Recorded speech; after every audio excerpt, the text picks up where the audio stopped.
The Pope was the one who launched the jihad to liberate the Holy Land. That Europe, which was Christian, was suddenly and mysteriously transformed from a Christian civilization to an essentially godless civilization. There are those who cannot understand the subject. I can't help them. But not all are like that. There are those who have eyes with which they can see, and ears with which they can hear, and hearts with which they can understand. And they can understand these words which I speak. That it was mysterious. The transformation of Europe, the white world, from an ostensibly Christian world to a godless world. I say to you, this did not happen by accident. No. It was part and parcel of a grand design that Europe became the civilization of Gog and Magog.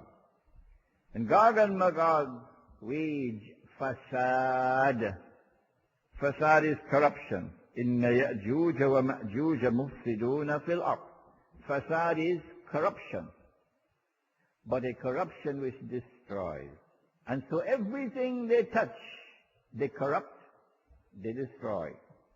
And that civilization, which is now essentially godless, now attacks the world of money to corrupt it and to destroy.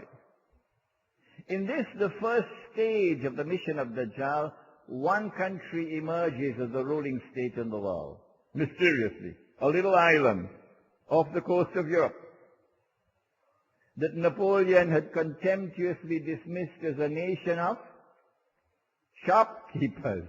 Yeah. Britain becomes the ruling state in the world, the island of Britain. And we use the hadith. We have done it in the lecture on Gog and Magog.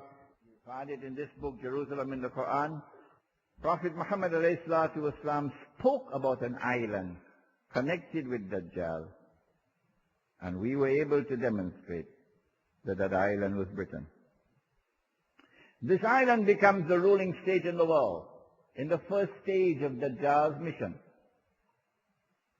And when Britain became the ruling state, then at the end, towards the end of the 18th century, somewhere around 1794, 96, somewhere around there, the Bank of England was established.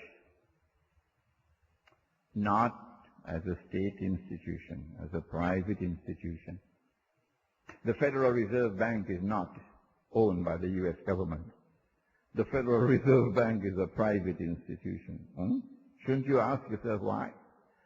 When the Bank of England was created, the government could now borrow from the Bank of England. You need money to wage war. You've got to borrow. So now they're borrowing from the Bank of England. And the Bank of England introduces paper money. They have another sophisticated term for it. They call it fiat money. Paper money. And then the Bank of England introduced something else. If I have $100 and you want to borrow from me, the maximum I could lend is 100, isn't it? If I have 100, how I could lend you 200? Not possible. No. But the Bank of England did it. Yes. It's called fractional reserve banking. If I have 100 and I know the depositors will never come and take everything at the same time, I could easily lend 1,000. So I can manufacture money. I can create money out of nothing. And so from the time the Bank of England started using paper money, They now became the moneylender of the world. London becomes the financial capital of the world, the money-lending capital of the world. Europe then went on to colonize the rest of the non-white world. And when Europe colonized, not only did Europe plant political shirk, but Europe also transformed the economy into an economy based on riba. Only when these things were in place did the slave master decolonize. Only then.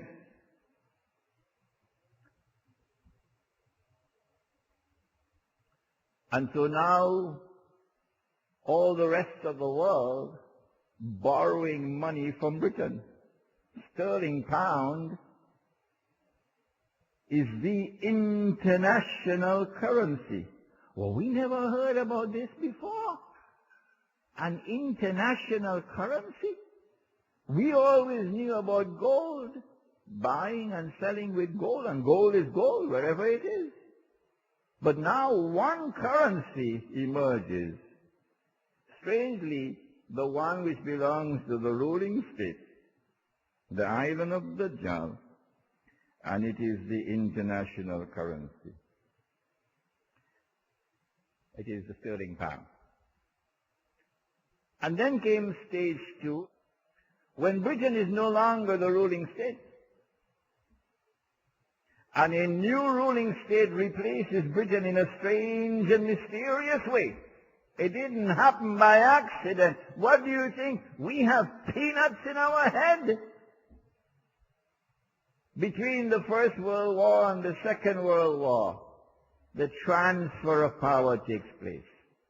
And it culminates with the Bretton Woods Agreement in upstate New York. Sterling pound. His Majesty the sterling pound is no longer the international currency. It is replaced by His Imperial Majesty the US dollar. The United States takes over from Britain as the ruling state in the world.